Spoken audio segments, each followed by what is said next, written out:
चौद्वार कटकर स्वाधीन प्रार्थी सुकांत साणीक विशाल बाइक रैली। कटक सहरर जनाशुना समाजसेवी सुकांत साहाणी कालीभाई एक चर्चित चेहरा। चलित निर्वाचन में स्वाधीन प्रार्थी भाव छिड़ा होइछंती और तांकु कटकवासी बहु मात्रा रे भल पाई आसिछंती। से जणे कटक माटी पाई सदा सर्वदा लड़ाई करी आसिछंती।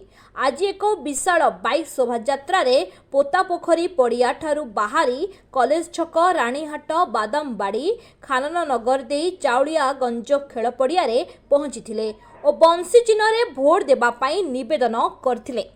कटकरू राधाकांत दास का रिपोर्ट जिओवा न्यूज। कटकवासी को भल पाइबा जाऊ प्रत वर्ष आम परिश्रम करूँ परिश्रम फल देखिलु भारी खुशी लगुच जे बिना निमंत्रण एत दर्शक एत युवक मैंने समर्थन दे सब धन्यवाद दूसरी। आपण मैंने देखते विगत दिन में कांग्रेस हो बीजेपी हो बीजेडी हो एत तल स्तर को पहुँच जाइए नुआ युवक को चान्स दौना। आज आम युवक मैंने प्रतिश्रुति नहीं कटक माटी लड़े कटक माटीर ए लड़े कटक माँ ए कटक युवक मानकर आज आह्वान कर कटक युवक को समस्त आगू आसतु परिवर्तन को स्वागत कर। जय जगन्नाथ।